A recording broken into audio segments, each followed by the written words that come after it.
everyone, Build It here. I am getting ready to replace the FEP film on my SparkMaker FHD printer. I've already started taking out some of the screws, and I decided, you know, I should do a video on this to show people. One, gotta remember, there's resin on these build vats, and so I cleaned it as best I could using rubbing alcohol, or isopropyl alcohol, as you want to call it.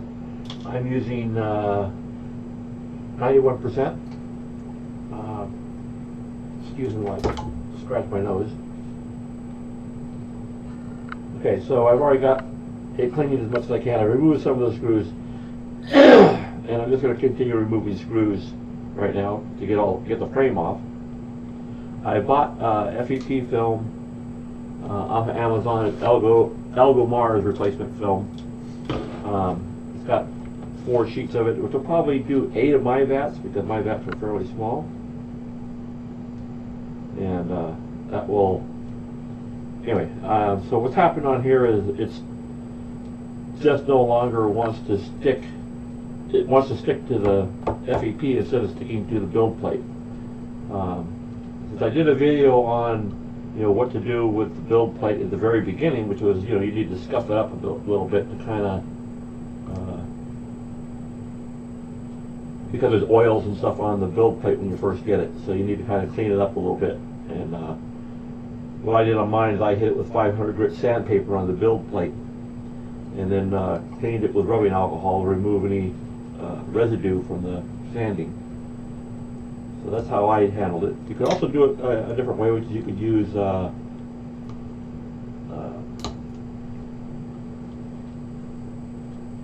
steel wool and do the same thing. But anyway, you're just trying to scuff up the build plate. Well, now it's reached the point where my prints just don't want to stick to the to itself or to the build plate. They just want to stick to the vat. And there's a few spots on this vat that you can see. I don't know if you can see it in the video or not, but like right here, you can see there's like 3 gouges into it. There's a big gouge here. There's a dent here. There's you know, it's all scratched up and stuff now. So you know, because when you do get stuff that sticks, you got to scrape it off, and you end up kind of scratching up the surface. And when that happens, well, then it starts to stick again to the FEP film. So I'm just going to replace my FEP film on this one. I have the same problem with another vat. I have to do it too. You know, I have 2 vats for this, so I will be replacing that. I don't want to use the old vats that came with the original SparkMaker because they leak. They're very. That's why they built, when they did the FHD printer, they actually made it out of aluminum this time and made it a little better. On their framing here, they have long screws and short screws. So every other screw is a long screw, and every other screw is a short screw. So that's the way they've done this. As a way to kind of help prevent the leakage. So far I haven't really had any leakage with it. It looks like my other plate might have leaked a little bit, so I might have to do something about that. But I'm going to be replacing the film so it'll get all tightened up, and hopefully that will stop it. The other thing I did to my SparkMaker, which is not the way they put it together, but I decided, you know, when you have a leak, why have it stick to the LCD? You have a sheet of glass, a very thin sheet of glass that's on there. So I reversed it. They had the glass and the LCD, and then it went to FEP. Well, if you have a leak, it leaks directly onto your LCD. So I switched it. I put the LCD on the bottom, and then I put the glass on top of that, and then you have the FEP in your vat and everything above that. So that way, if it gets on there, it gets on the glass and not on the LCD. I ruined an LCD in my first printer that way because it leaked and it got all over that, and then it hardened on it, and then I couldn't never get it off, and so I had to get a new display for it. And so that's not what I really enjoy doing. If you know, why spend the money on a new LCD just because that leaked, right? So that was my reasoning there. And I'm just going through and removing all these screws. There's a bunch of them. That's another thing that's different. The old vats had less screws too. So the more screws, I guess, gives you a little bit tighter fit.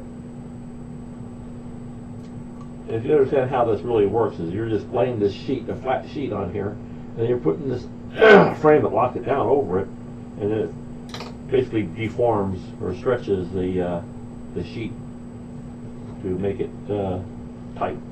You want like a little drum, basically tight. There's a lot of screws, as you can tell. You can see the batch of screws sitting right there. These are the long ones, short ones.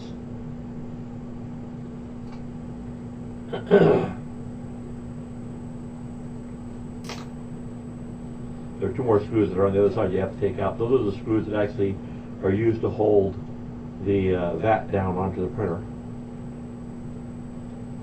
And those have to come out because they go through the FEP film and through the frame. They're already loose, so they don't actually screw through. They just push through the FEP to hold it in place.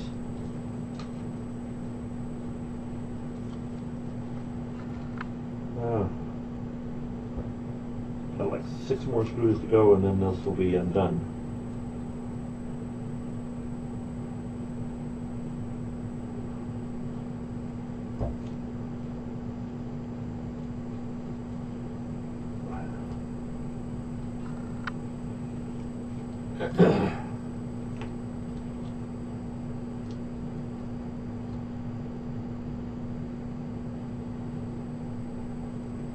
I had it on the tool there.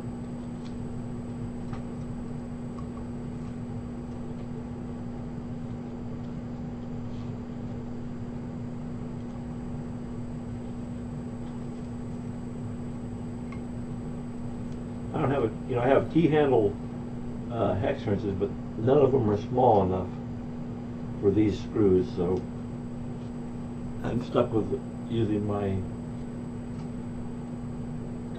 L-shaped hex wrench to do this.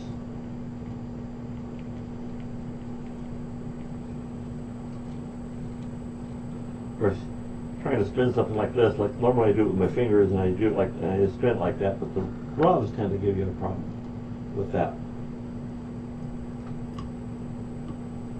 2 screws.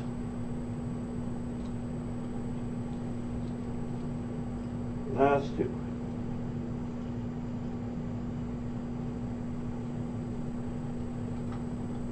See the long one. The last one should be a short one.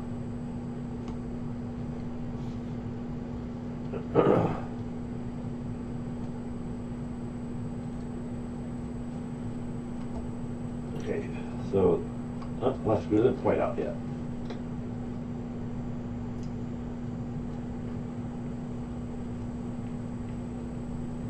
So now you'll see this thing here in a minute.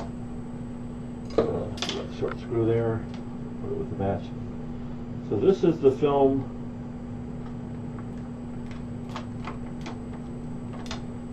after it's been used. And it's formed like the shape. That's not the way it was. It was flat when it started. And they just trim off all the edging on it. So this was all flat when it started. So that's the old film there. Discard it properly, because you now have resin residue still on there and stuff. So dispose of it properly. Consider it like hazardous waste. So what I'm going to do is push the. There's actually a rubber seal. That's another thing they did. That's different. They didn't have that on the previous version, on the original SparkMaker. So I'm cleaning all this just to get it as clean as I can before I start put a new piece on. So that's kind of cool if they put a rubber gasket. That's how they made sure it's sealed tight.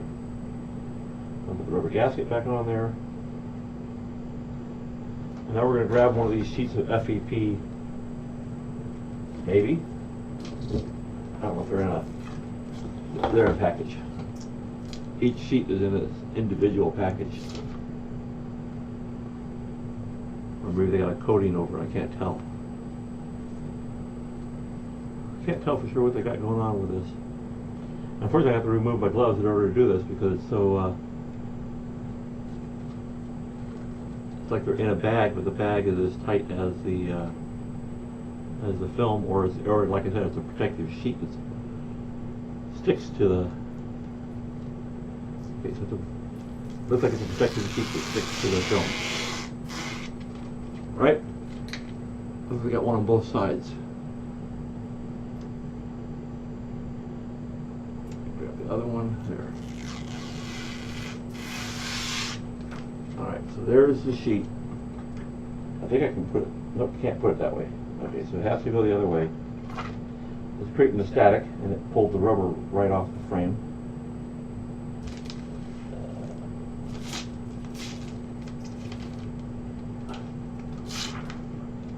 Okay, so we have to put it this way, because then we're going to lose a whole bunch of this. That's okay. I'd rather do that than have it leak. So what we're going to do is you're going to go all the way around this thing, and basically we're going to put some holes in it so that we can get our screws in and the frame in. So what we're going to do is we're going to get this in place, and then we're going to put the frame right on top, like so, and kind of press down on it. Now we're going to punch a hole through where one of the screws is. Okay, so now I got the hole through the film. And now I'm going to take one of this, I'm going to put one of the short screws in here. And I'm going to screw it in.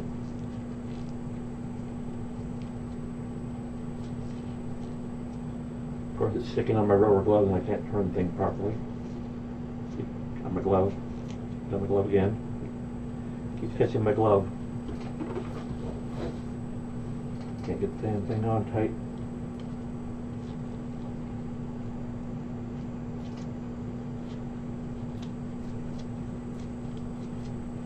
The point is you want to try and keep that film tight, because if you let it go loose, you'll end up with your all the way down or not. So you don't want this to come loose, because if it comes loose, then your film won't be tight. You want it to stay tight. So let's start with a long screw. So I'm going to put a long screw on the other side here. I'm going to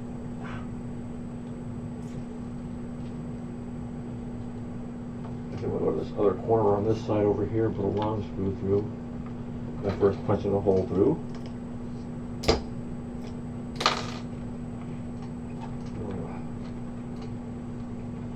You see things aren't quite lining up the way they should.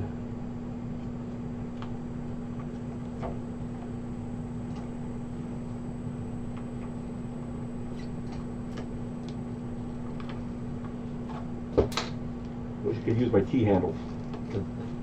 The gloves are just giving me a really bad time, because they become loose at the tips, and it's hard for me to actually turn things and get them to work the way they're supposed to work.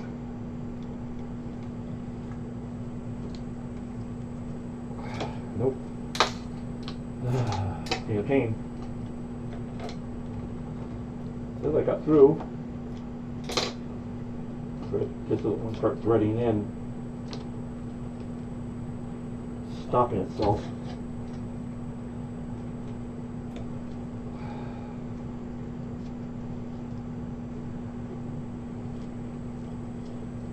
Like I said, the glove keeps causing me a problem.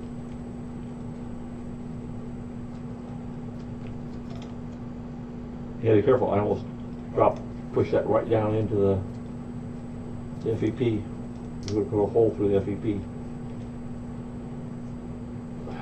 Again.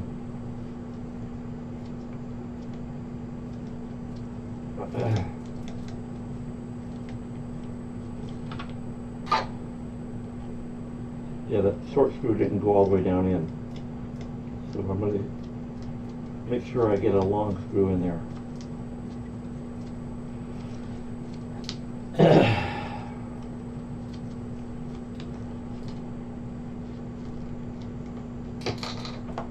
Right there, that one needs to stay in.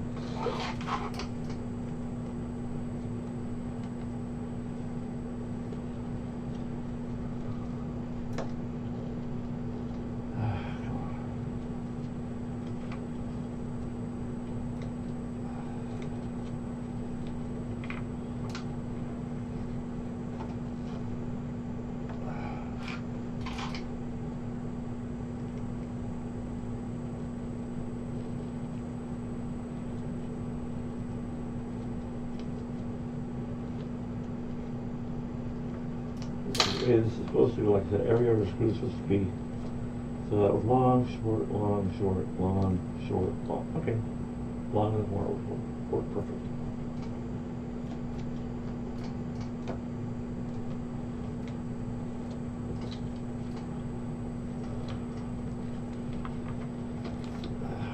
Thing lined up.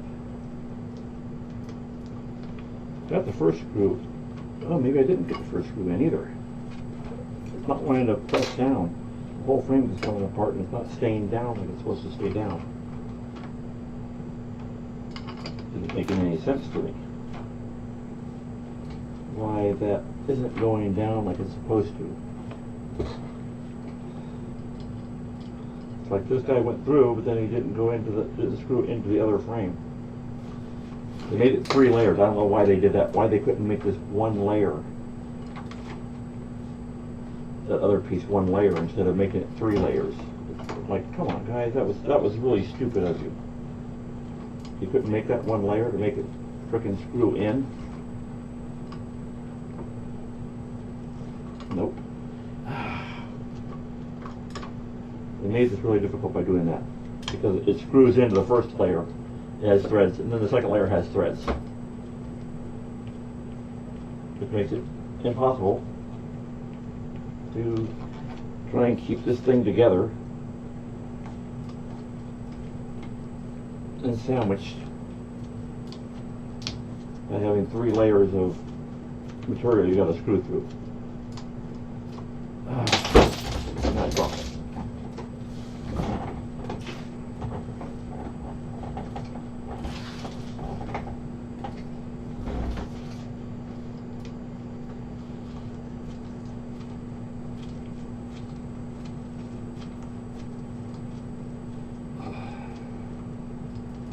Working with these gloves on is a real pain.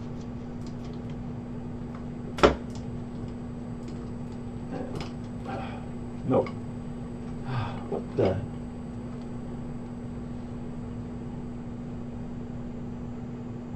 Oh, okay. That explains. Poop. The holes I chose, of course, were the holes that don't get the long screws. They only get short screws. That's why I didn't go through and in to the next layer. Great. That's why it stops.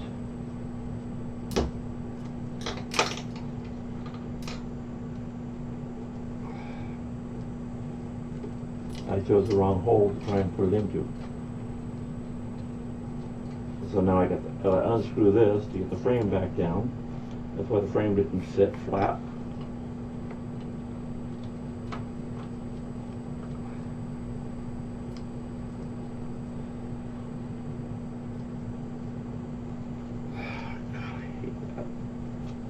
I can't use my fingers the way I want to because the gloves prevent me, but I don't want this crap all over my hands. So if you've worked with the resin, you get that resin on your hand, it's like, seems like you can't get it off, no matter how much you wash it. There we go. Now maybe we get this thing to go together. I want to do that. I want to get this first side started so that I can come on.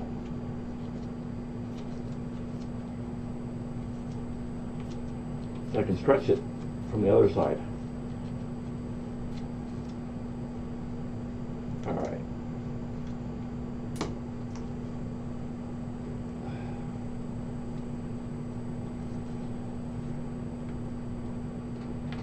Alright, that one's in tight.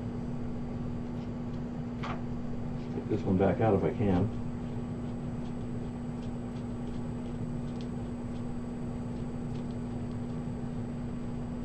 And that gets a short screw.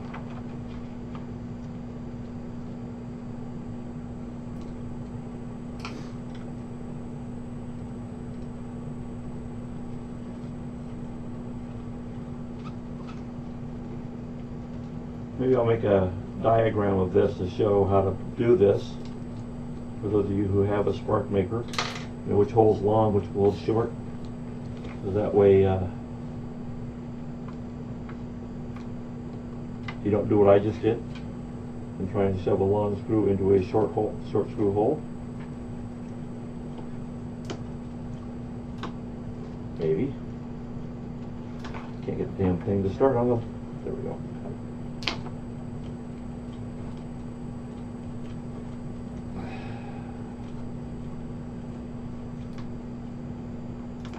Okay, got that one there. I need to get one more long screw in on this side. Right there.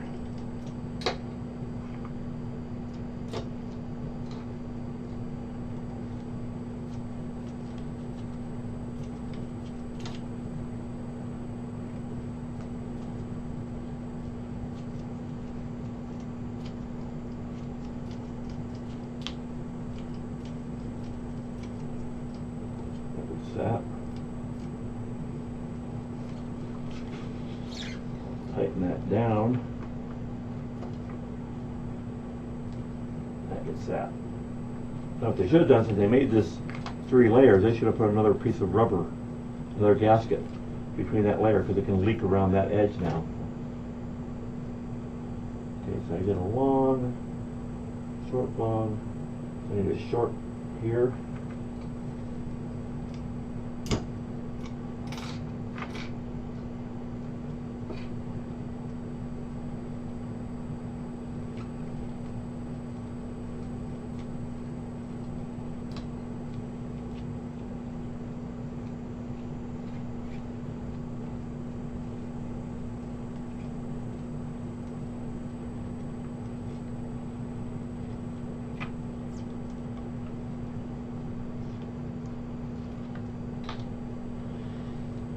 And the long one goes in the middle here.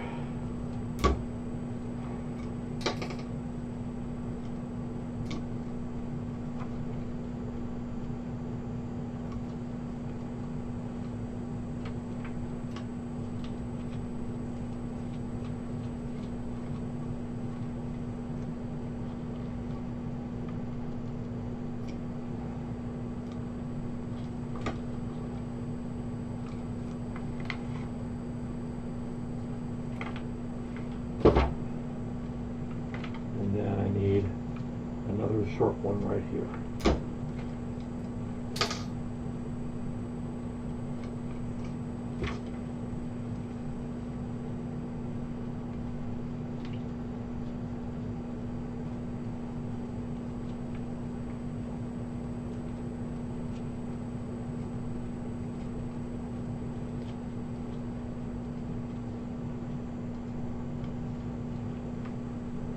Okay, so now I got that side all nice and tight.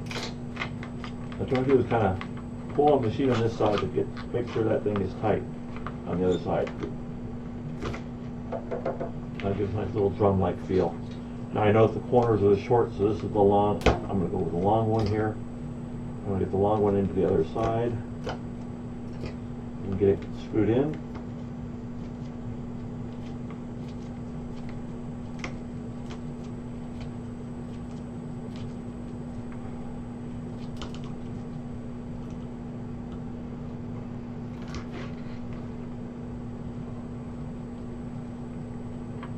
That one's done. Come over to the other side and do the other one. The other long screw. Started.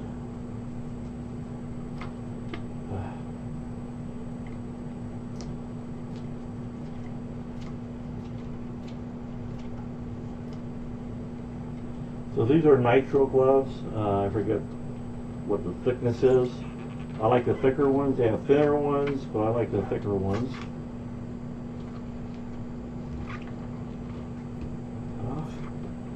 So I've got that nice and tight now. It's like a drum.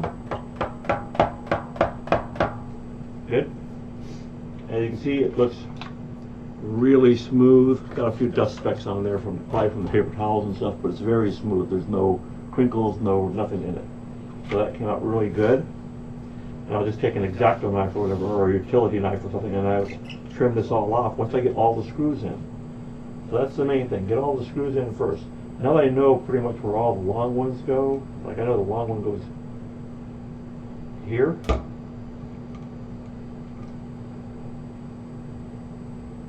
in the middle. And I know the short one's going between those two, along with the two corners here. So I can start this long one.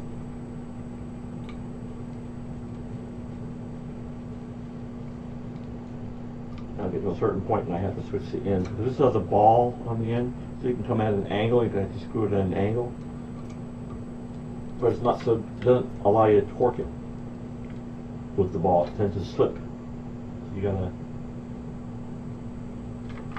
go back and redo it. You know, if you do that, you have to go back. Get this one started. Short one. Next one there. That's the short one, and this is the other next short one.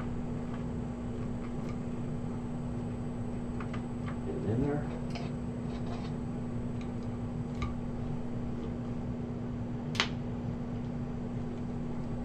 What happens is I turn this and I have my fingers gripped too tight, and it grabs the gloves and twists it around. You hear the pop when I separate my fingers from it.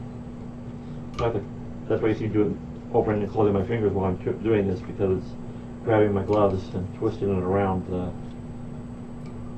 the Allen wrench, the hex wrench. Okay, that's those. This should be a short one here. So each of the corners has a short one.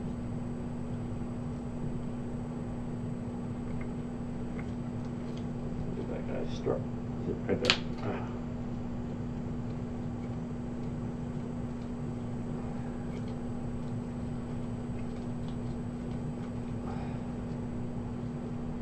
That's as far as I can go before it starts twisting the ball inside the hole. So you want to be careful. Be careful to don't tilt your wrench down in and dig it into your FEP. You don't want to bang your FEP all up and then have to replace it again. It's really difficult enough replacing it without having to replace it because you've gouged it. Right here where I got my, oh, you can't see it now. Right here. So right here, as you can see, if I hold this, and you can see it, the rubber of my glove is twisted around the shaft like that. As you can see right here. And that's what you're seeing me do, untwist and then get my gloves off. I just wanted to show you what I'm talking about. It's grabbing my gloves and then turning it, which is why I try and open my fingers. Okay, so I've got the second side done.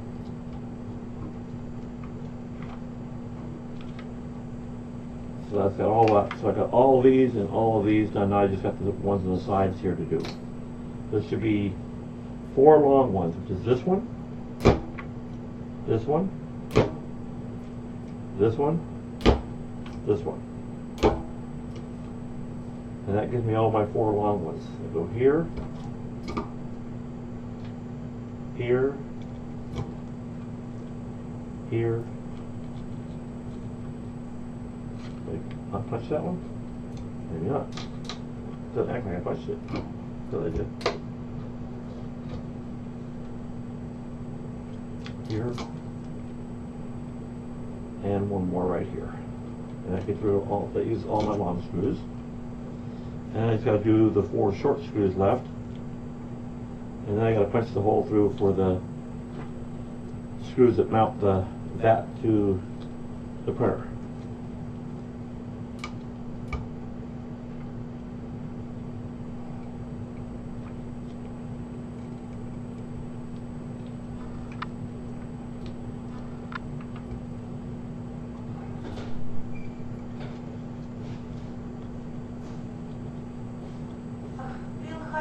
Yes. Morning. Morning. Did you sew Robert? You did? I put them back, yeah.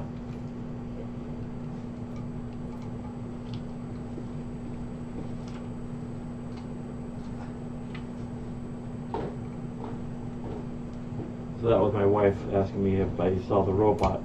If you use the Roomba. and the Roomba sometimes forgets where it is and doesn't find its recharge base. Also because sometimes she'll pick it up and she'll put it in our bedroom and shut the bedroom door. And of course it can't go back and recharge if it's locked in a room. So I put it back in there yesterday. Got my wrench.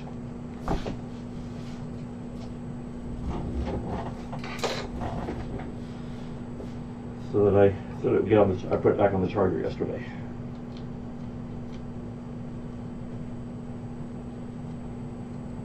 We have another one downstairs. It's called a D-Bot or something like that.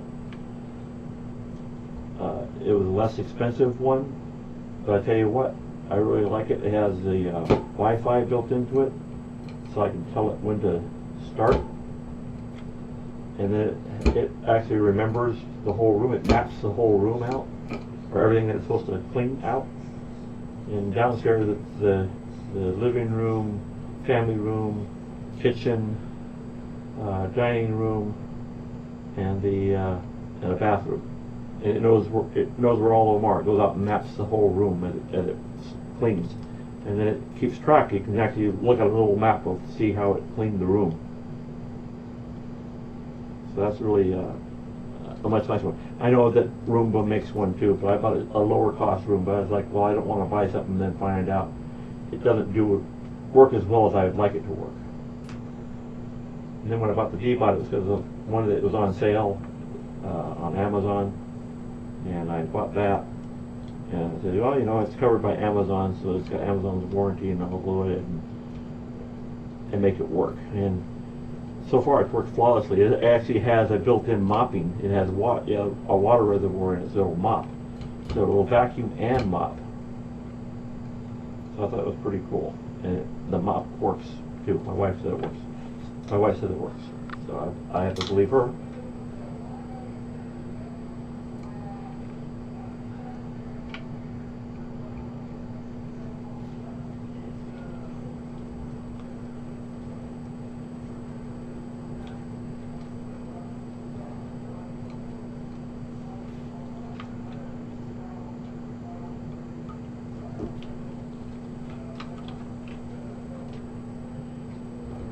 There we go. That's one screw left to do, and this is done. And it's just trimming the excess.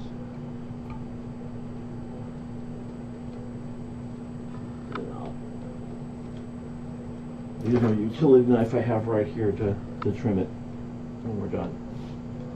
Sorry, this isn't in focus. These are webcams, and they don't focus so great. But you can get an idea of what's going on. You saw all the screws. You saw everything that I'm doing. So sorry it's not in great focus, but it's the best focus you get out of a webcam. And I zoomed in so you could see, and that kind of, when the focus is off, when you zoom in, the focus looks worse. All right, so now we'll go around and we'll trim this whole thing.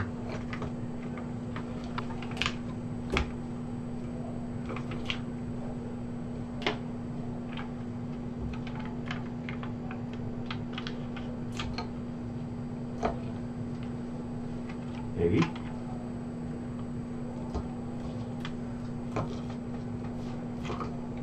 Trim that. Didn't do a very good job trimming it. Trims better along a straight edge than it does along a curve. I'll go back and I'll retrim it.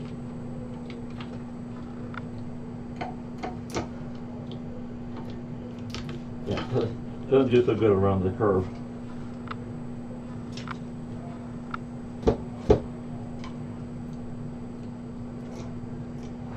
Whatever. It's really not important.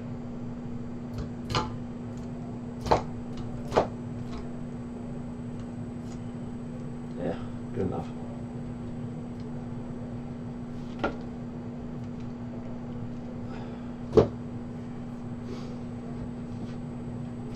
I don't think I get close enough with the scissors to trim that.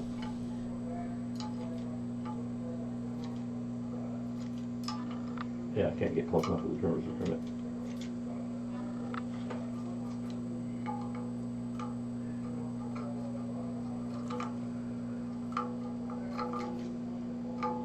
Looks good enough.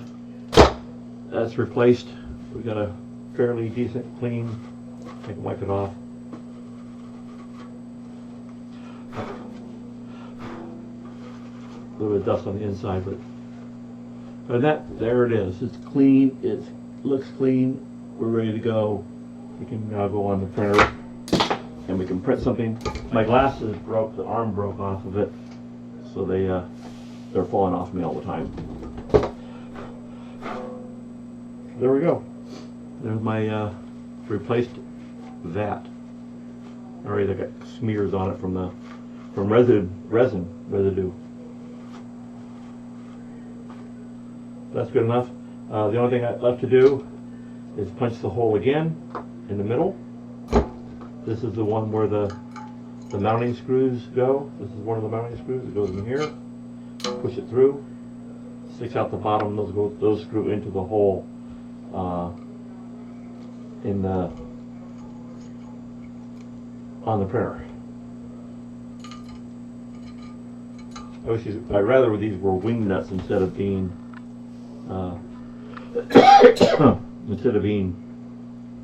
hex. I think the Algo or one of the other ones use like little wing nuts to do it, or wing screws. That's the right one. Yeah. Okay. So I'm gonna pull my old vat off of this one, which needs to be replaced also. It needs to have the FEP replaced.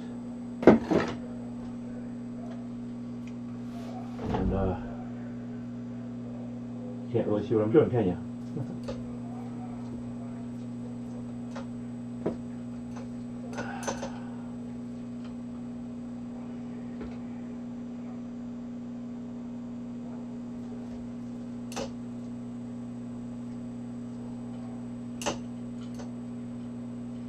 Okay, pull that off. Oh my God, this thing! Look at it. It's got a hole in it. It's leaking everywhere. It's got a hole in the vat. It's leaking everywhere. Wow, what a mess. It's all over my printer. And that's why I put the glass on top. Because now I can go through, I can clean this off and clean that glass off and not have to have that resin on my printer, on my LCD. That thing was leaking like a sieve. Really bad. You see all the resin all over my glove now. Grab another sheet here, a couple more sheets. Paper towels. Ah, that was not good. Now I'm going to take some alcohol here.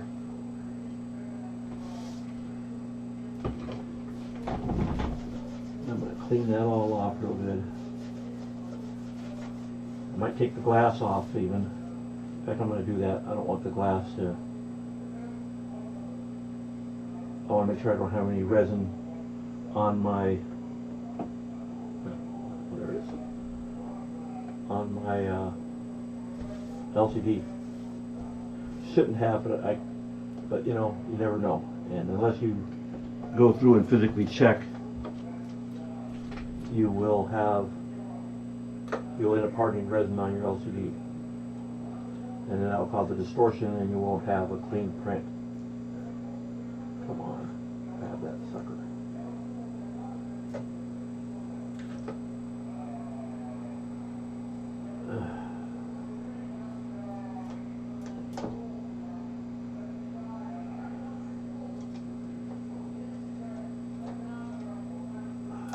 Oh, crap. All this is ripping on me too.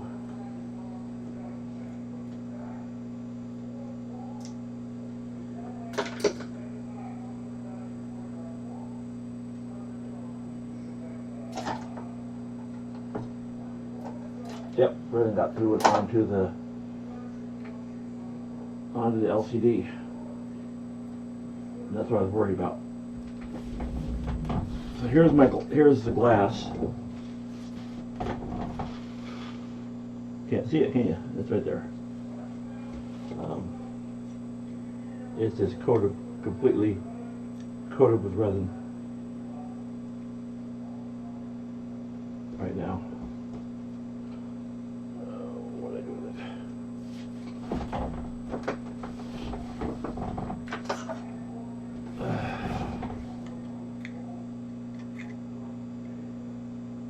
That resin's hardened and hardened onto the tape.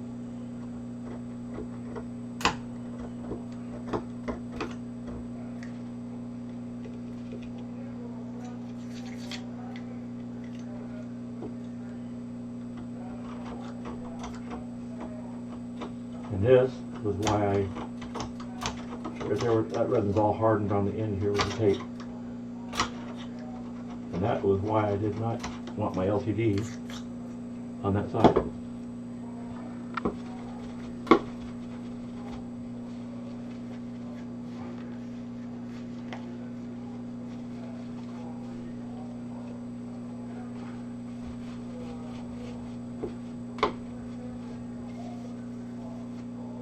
And now I gotta clean my LCD off too. I can see right there's a chunk of resin hardened on the glass.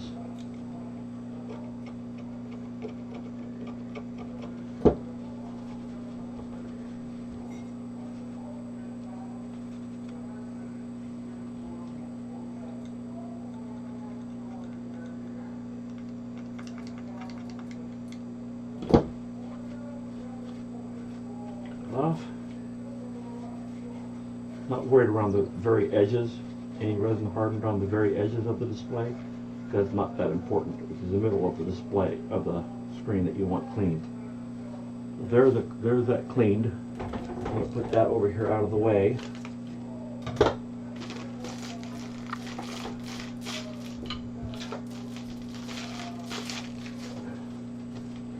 And then I'm going to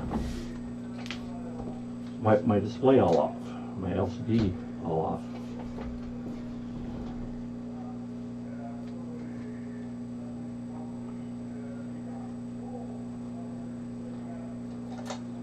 Get as much of this resin off of the LCD as I can.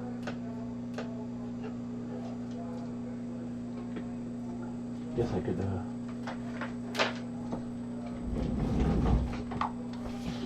remove that out of the way for now. There's my glass. Here's my clean vat.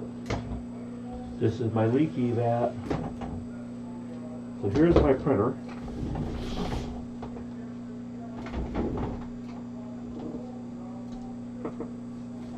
Here's the LCD right here. So I'm going to clean this all up as best I can. Using my isopropyl alcohol here. I'm trying to get this groove cleaned of all the resin and everything else cleaned of all the resin. And you can see all the LED array down there below. You can see it. Yeah, this is all the LEDs down here that expose through the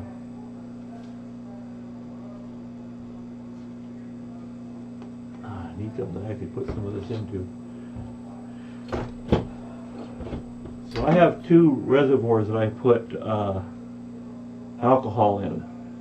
So one reservoir is what I call my dirty reservoir. It's the one that I put things in first, and then I have a second one that I put my things into afterwards.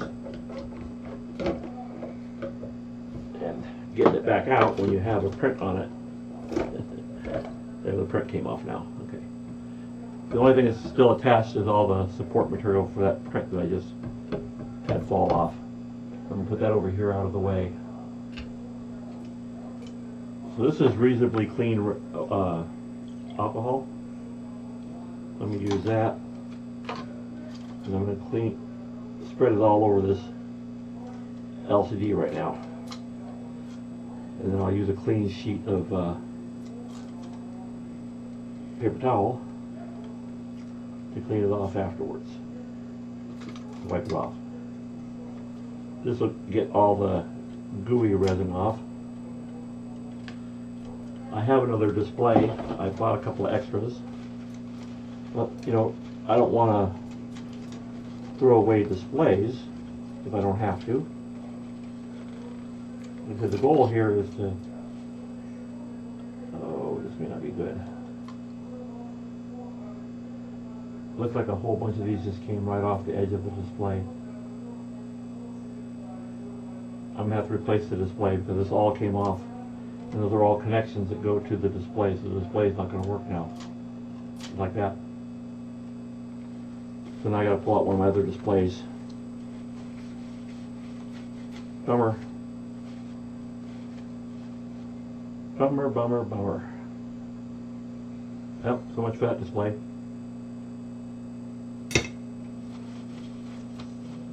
So how do you replace the display? That's the key issue here. Now, I've run into this, when I first did my replacement of one of these displays, I took the whole thing off and I put it on, and I put it on with this on. I didn't have I had it already glued on. It ended up catching this all the time and causing it to damage the wire, basically. It's a flexible, basically it's a flexible circuit board is what that really is. So in order to replace this thing, you gotta open it all up.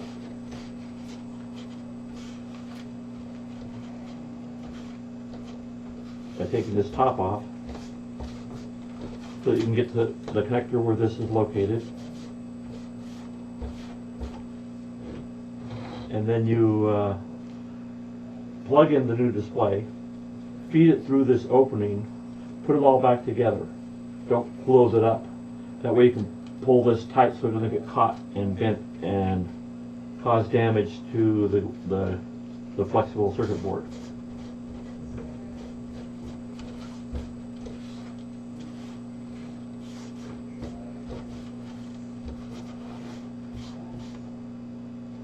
So,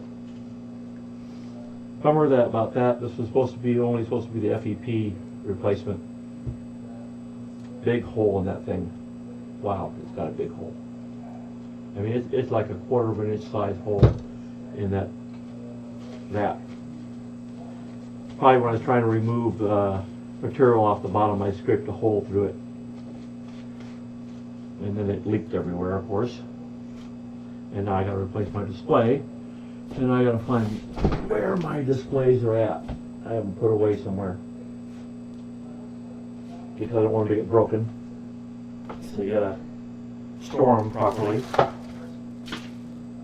See, this is an original, that's an original. So I'll show you what I'm talking about when you put it together and you have it mounted on here and it gets caught inside and it rips the circuit board. You can see right here where it ripped through on the. You see it right there? Or right there next to my thumb is where it ripped. And then it doesn't work.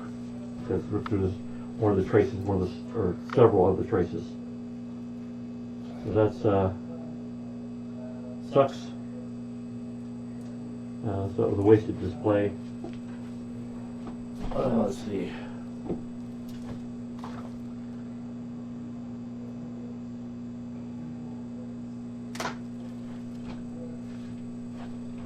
Here's the display.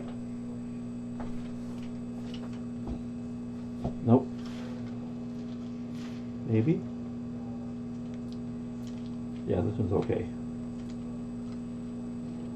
Got a little kink in the thing, but it's not torn. Oh, this was my original display that I took out. So this one, you can see I don't know if you can see it or not. You can see there's resin and stuff hardened all over it from leakage of the vat. And yeah, so this was my original one that I took out from the very first time. As the display got old, too, plus it started losing segments of the display, so you couldn't actually get a good print out of it. This is an original SparkMaker display, so that's not going to work. I thought I had more. I don't know where the other one is anyway. That was the damaged one, and that's an original one. Somewhere I had a little box that had displays in it.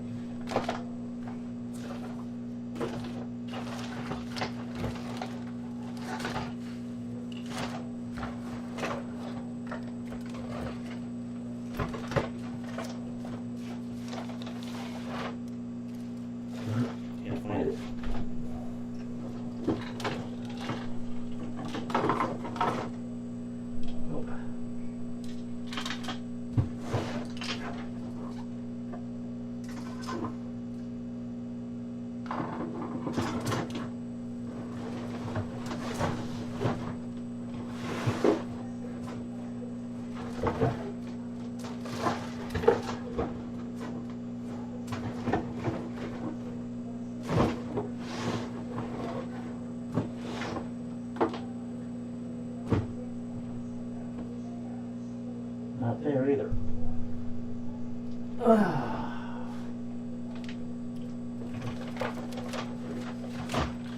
Find the damn thing.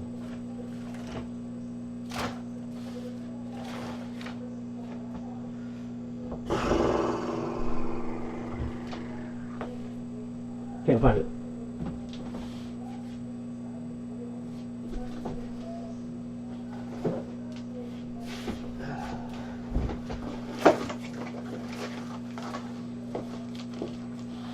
Oh, and there was my other FEP film that I had bought before. So now I know where that went. Found the box, by the way. Don't know if this has the right ones in it though, that's the question. What I see is an original in here. And there's an FHD. That's an original SparkMaker display. Alright, so I got one.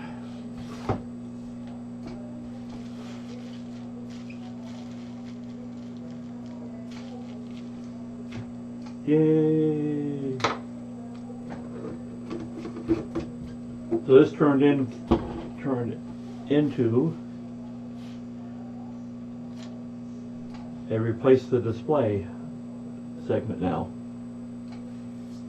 So now I get to take this all apart and put a new display in. Let me put this clean vat out of the way. Grab a clean paper towel. And we'll put that vat over here out of the way on lay on the clean paper towel. Alright. I'm going to close this up so I can use it as a surface to work with.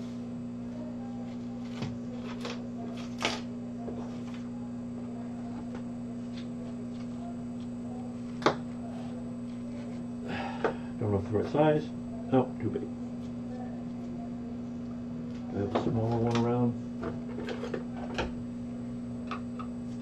No. So it must be the same size as the ones I did for the vat. Yes.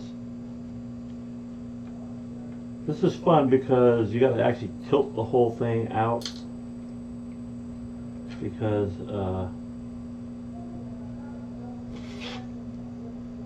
and then that falls out the bottom.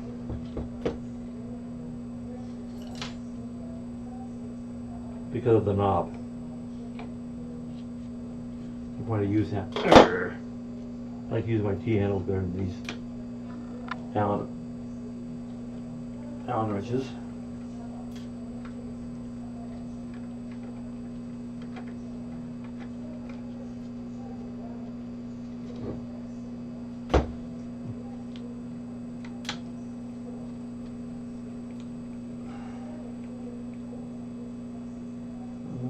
Need to undo those, I think.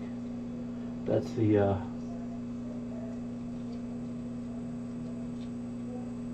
course now it doesn't have anything to grip to. Great.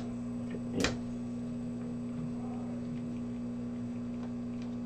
Oh, they're gonna need to undo that one, the ones in the middle. Because the ones on the outside I need to take off. And then there's 3 or 4 on the bottom. Maybe only 2, I can't remember. On the bottom that I need to take off. Oops.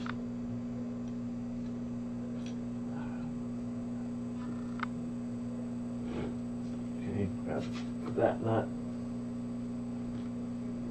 that nut. Which one didn't I get yet? This one.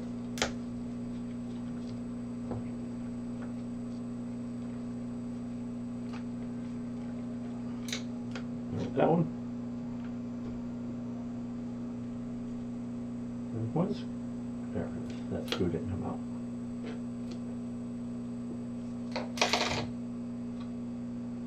Okay, so that got the whole thing loosened up from here, but, oh no, I don't have to do that. Okay, never mind.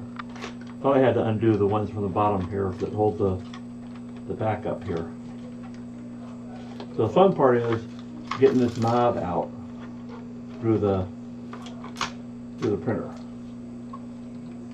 as you get as you're trying to get the printer out. You gotta get this out in order to get the control board so that you can,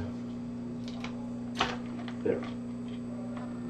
Because you gotta get to this connector right here, which is where the display plugs in. So it's really a pain, as you can tell, to get in there. So right there is the connector for the display. I'm going to take these gloves off. I'll put a new pair on. After I'm done with this, because right now this part is all clean. There's no resin inside. So because I need to be able to get in here and do some things, like I got to get in here and lift this little bail like thing here that you have to lift up. Every which way it goes, so that's what holds the display in place. So it's a little black thing. This little black thing is a lever. And one of my covers came off of one of my LEDs. It's right here, the little focuser or magnifier. So somewhere right here. I'll put it in when we're done. Okay, so now I got the old flexible PC removed. And now we'll go and brought trash because I don't need it. Now we'll go open up the new one.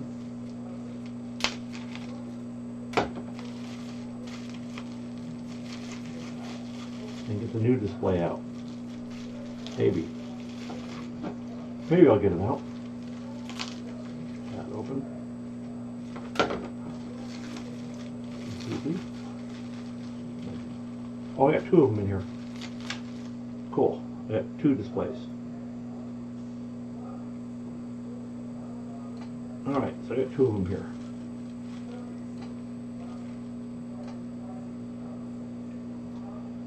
And they put a little, I don't know why they put that on there. You can't stick the damn thing into the printer with that on. I know they're trying to do it to protect the cable from getting tore up.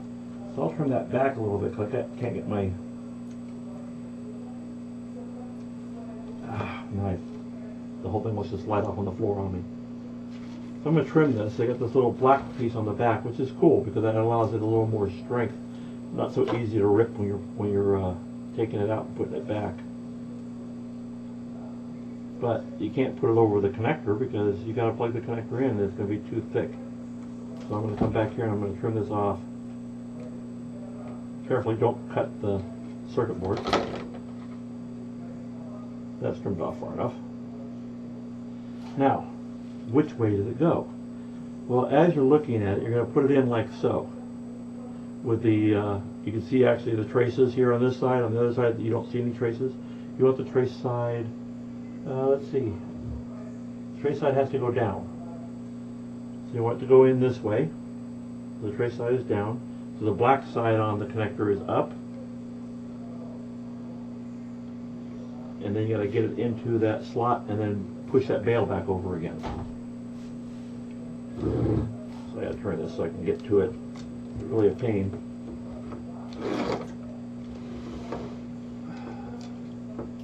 Get an angle to get in.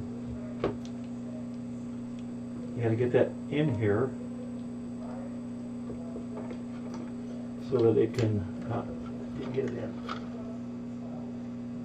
So that you can get the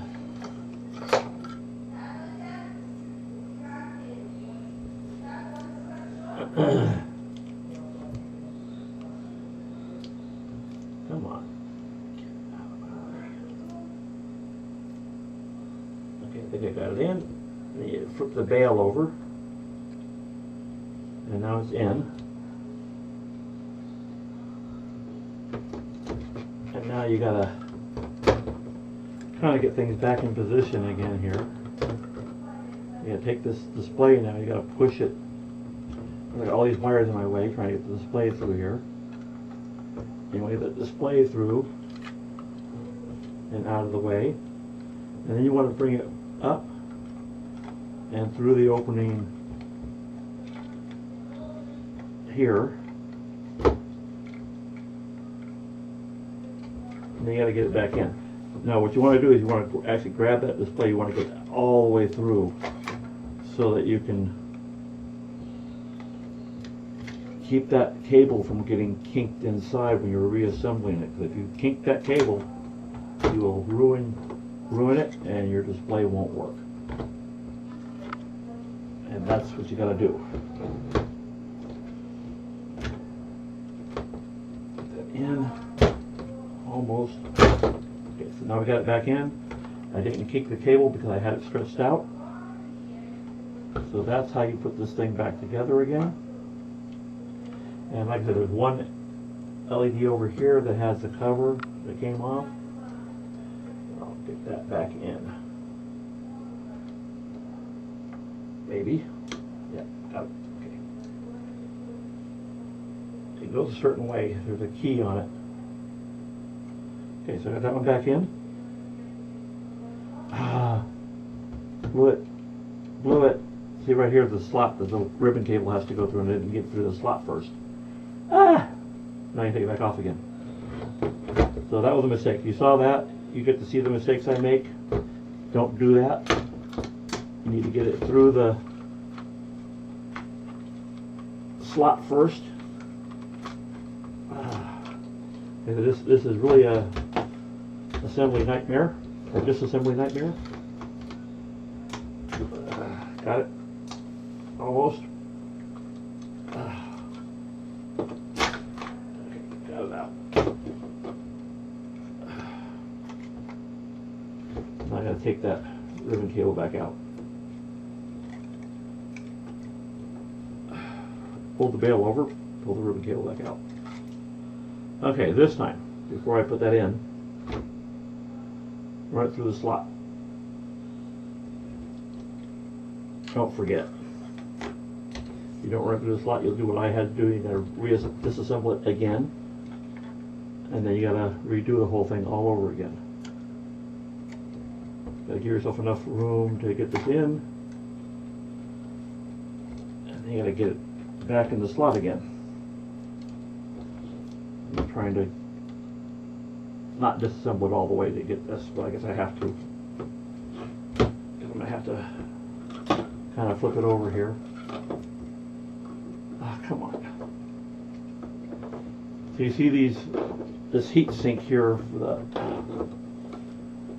the LCDs is where the problem. I can't get it. Ain't gonna let me do that. So the heat sink is what actually tears up the foil or the flexible circuit board. And so that's why you got to be really careful with this when you're reassembling it. Come on, where are you? And trying to get this thing back in the slot. I think God darn it. I can't get my finger out and get the thing to stay in the slot. And it keeps sliding out on me. Got it in there. Come on. Did I get it? Almost. Yeah. Put the bail back down. Okay, got it. Alright, now keep that tight as you're putting it back together, or you'll end up like this. That the heat sink that's on the LEDs is what's going to cause you the problem. And it'll cause you to pinch that cable, and then you'll regret it because you have to take it all apart and replace it again with a new display.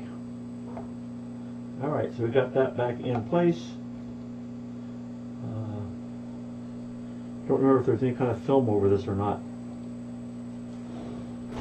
I'll flip it off here in a minute after I put the screws back in. Now, this is the fun part as well, because the nuts have to go in the bottom too.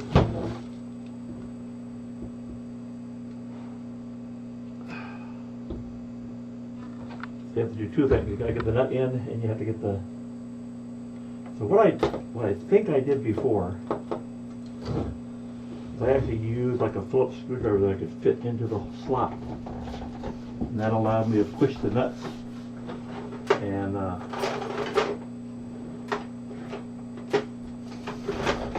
basically keep them in place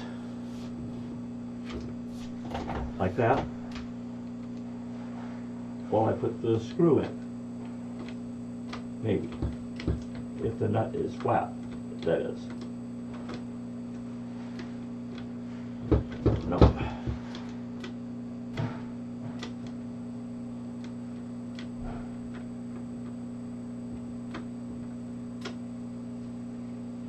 Not, I don't, no, not.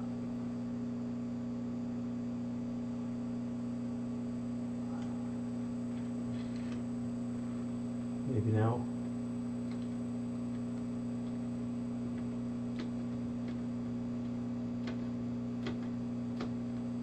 Oh, didn't get it still.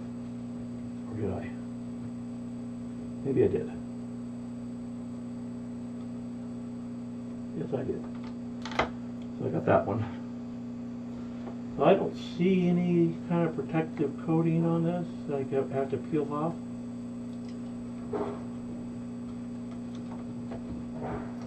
I don't see anything on the other side that I have to peel off.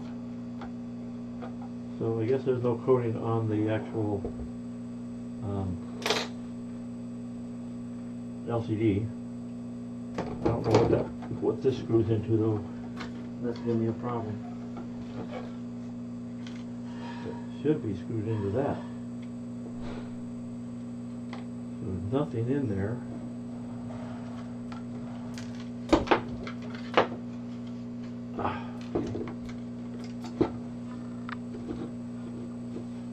Nothing that screws into, so that's gotta screw right into plastic, and the plastic's wore out apparently because it's not gripping anymore.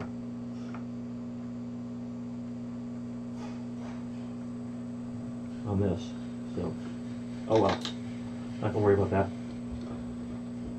I'm gonna put the next screw and nut in. Always keep an eye on where your display is so you don't accidentally damage it. I'll get this on the end of my magnetic screwdriver.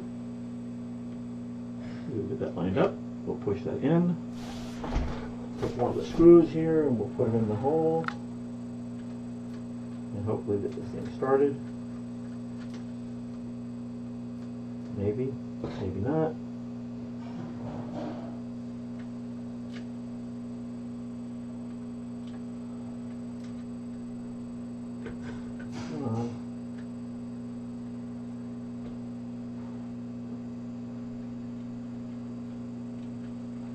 No, not wanting to get started. And more, my thing came off again, my cap. Damn it. Things being a pain. It came off with a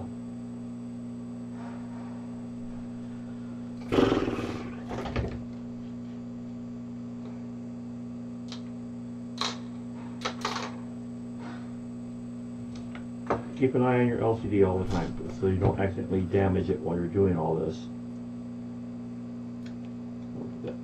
And maybe, hopefully it stays somewhat lined up. And then we'll put this in the hole. Be careful, like I said, of your LCD. You don't want to damage it. If you spent all this time doing this work, you definitely don't want to be damaging your LCD.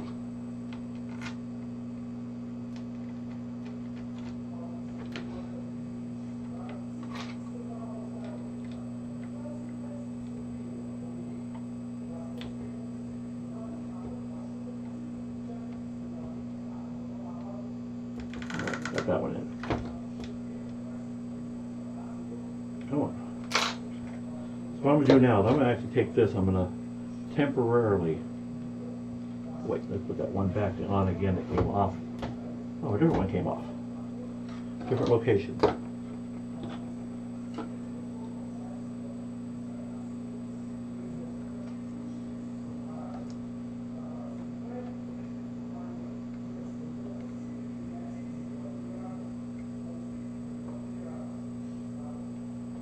Okay, got that one back in. What I'm going to do is I'm going to temporarily tape this down so that it doesn't move around on me. I'm not going to use the original tape that was in it. I got resin all over my floor too. I got to clean up.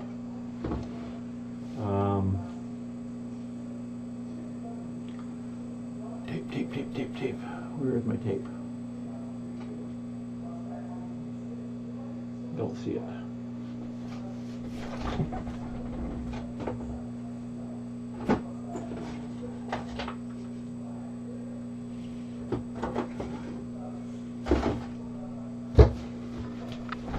All right. This is just electrical tape. I'm going to use that to temporarily hold my display. Probably actually going to use this to replace the tape that was on there.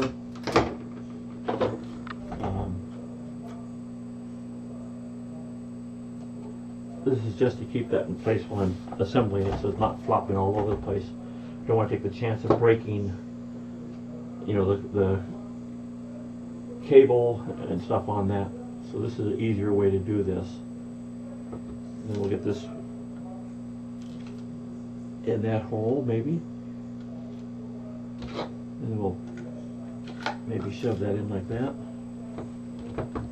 Hopefully this will be lined up.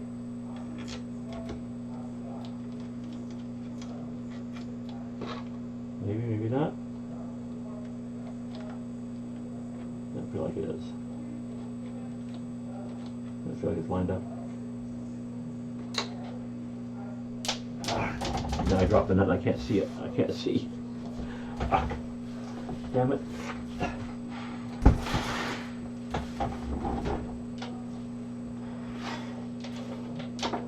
I don't see it.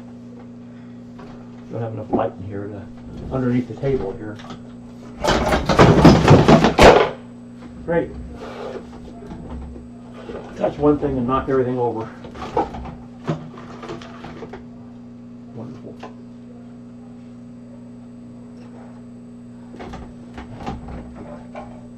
Of course. If it's not one thing, it's another, right guys? Hell.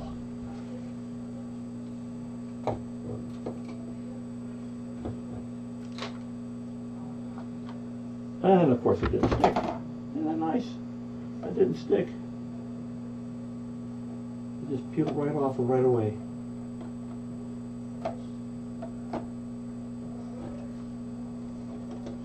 Yep, my tape is not sticking to the plastic of the printer.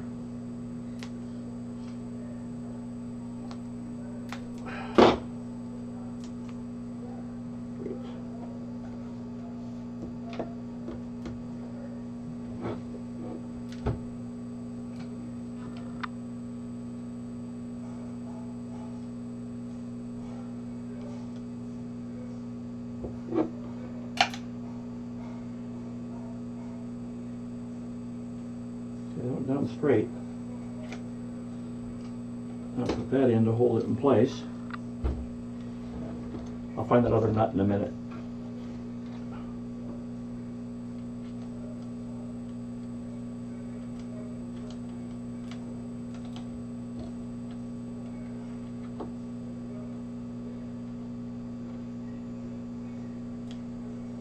All right, got the third one in.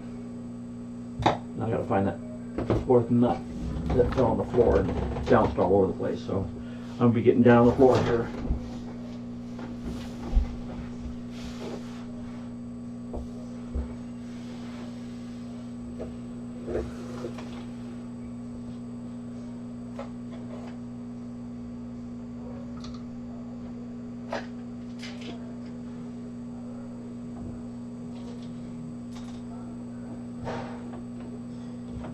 There it is. Got it. Got it.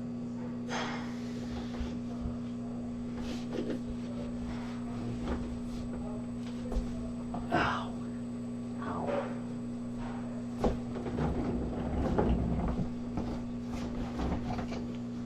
Okay, one to go on this. We'll get this last one in. That one.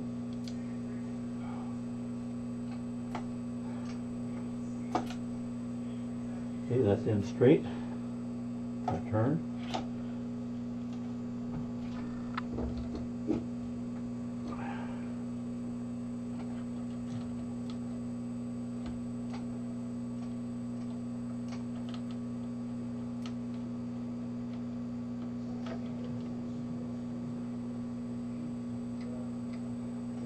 Start for some reason this one.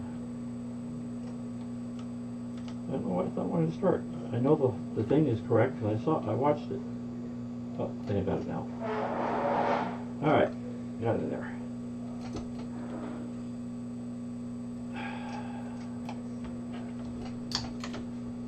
Tighten that one. Tighten that. Tighten that. And tighten that. Alright. Yay, the printer is back together. It held better this time with a longer piece, and that short piece didn't want to hold. So we got that. Let's see.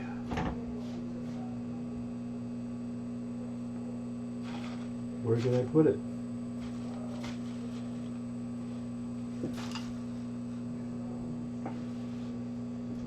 And now I don't see my piece of glass.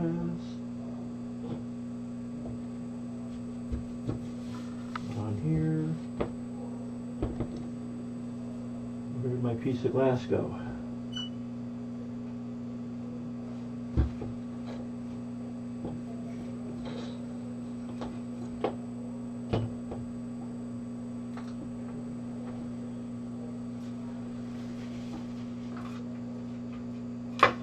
There.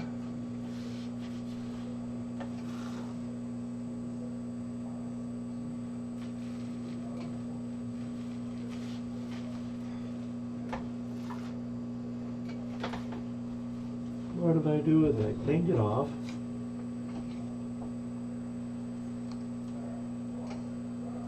And now I can't find it.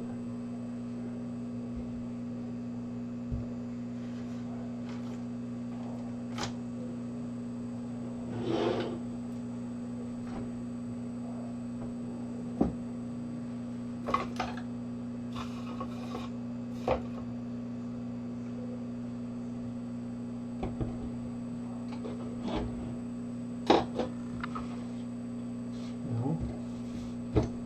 Definitely not there.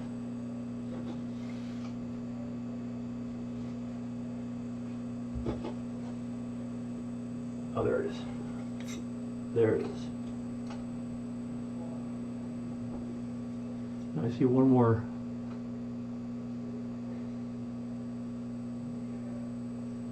Okay. So we'll clean that up a little bit more with some rubbing alcohol.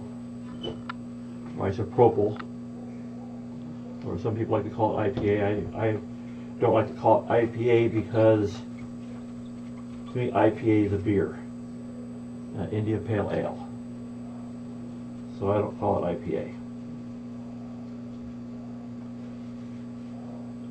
There's a clean one.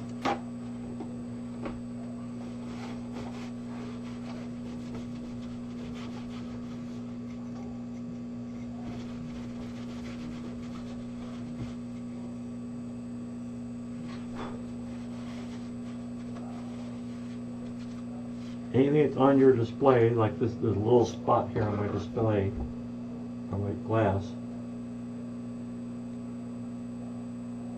it's part of the glass, huh? Doesn't want to come off.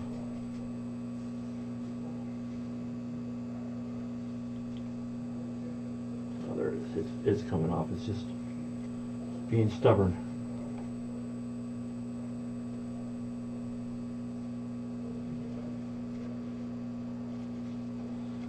You don't want any dust or anything on this when you're done, because that'll show an area that will not want to expose through when you're actually printing. Alright, so we got our glass, we're ready to put that back in. Take off this piece of tape here.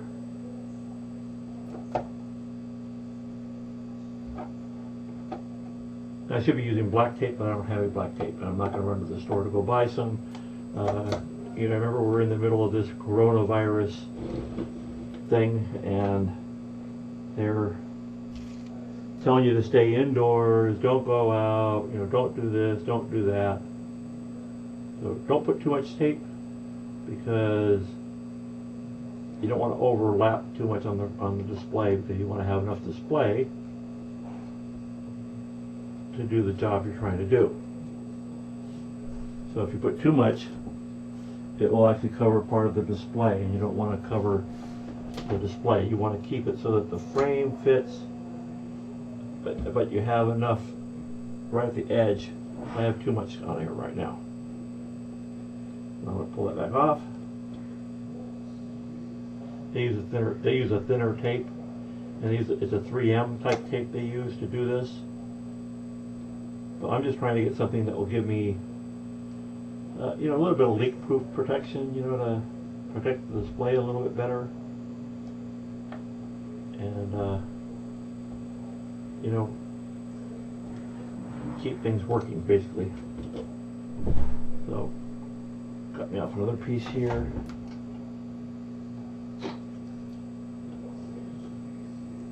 Maybe.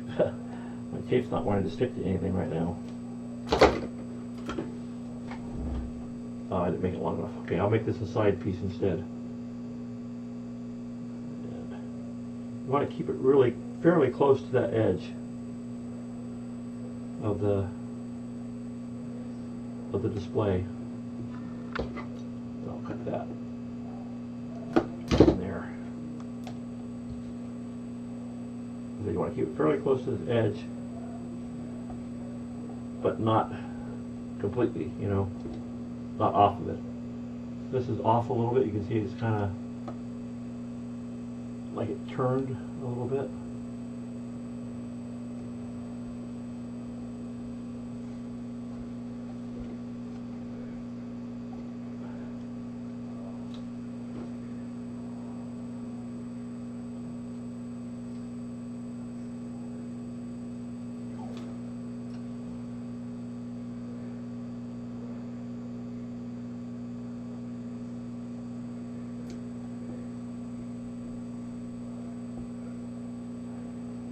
That should do.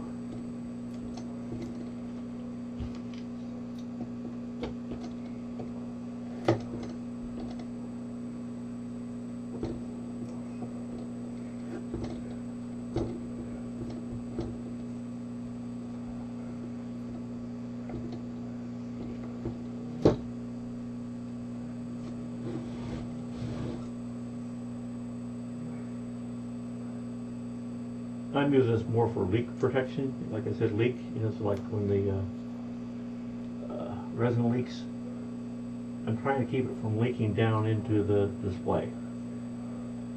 Now this is not the way they recommend doing this, so just keep that in mind. You know,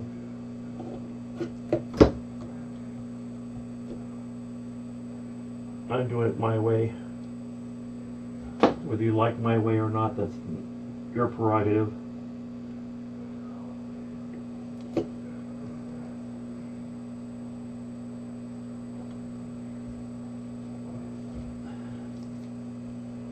So that's got me all covered now. I got my display reinstalled. I can take my vat. I'm going to trim this like I did on the other side where it's angled. I'll do it over here too.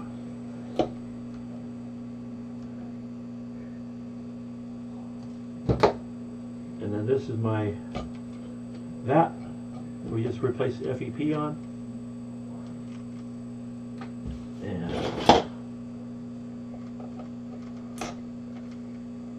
if we can get the screw lined up.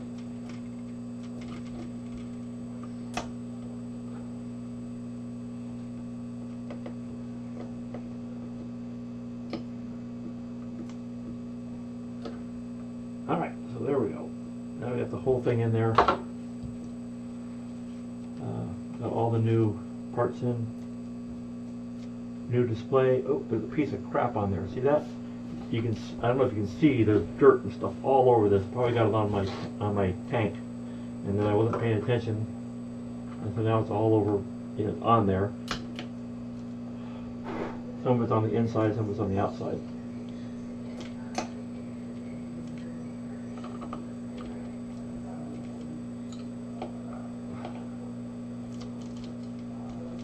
All that dust and stuff is gonna end up showing up when you do your print. So you don't want all that. You want all that clean.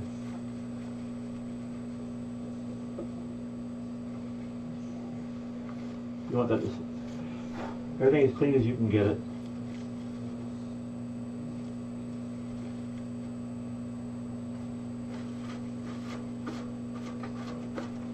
Step back.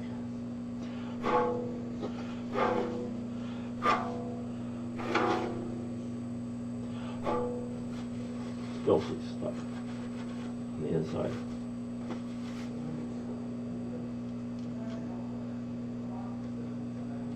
That's on the inside, okay. If it's on the inside, I can clean it out afterwards. But if it's on the outside, kind of hard to clean it.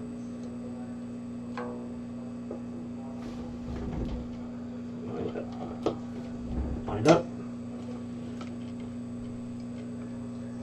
The other one. Lined up. And now our vat's all set. I'm going to take this and whatever resin's left in it that hasn't leaked out already, just pour it all over, and dump it in this vat.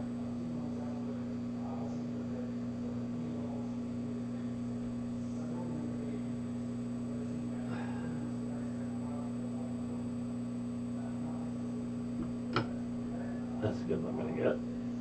I'll stick that in my containers for cleaning. This is all ready. It's ready to print again. I'm going to grab up all this old tape that's covered in resin. I'll be cleaning this all up here with alcohol and everything here in a minute. And that completes replacing the FEP and the LCD. So I hope you enjoyed that. I know it's a little bit longer than I planned, but that's where I am. I have another video that I need to finish editing and put out, which is my little, I call it a light bucket, but it's a curing bucket. So I used a plastic bucket and I put the strip UV LEDs inside the bucket, and I stick whatever I'm going to cure inside the bucket and turn on, plug it in, and then the light turns on and then it hardens or cures the resin.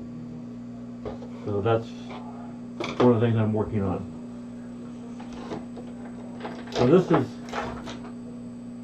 a print that I did. I got to finish, so I need to finish. This was She-Hulk. This was done in resin. It came out really nice, really good. I need to finish that up. Finish all the other parts, her feet and her other arm and stuff like that, to finish that up. But that's what you can do with your resin printer, these kind of high quality, very smooth prints. So that's where we are. Okay, that's it. This video is done. I'll try and get this edited out and put up online as soon as I can. And thank you for watching. This is Build It. We'll talk to you all later.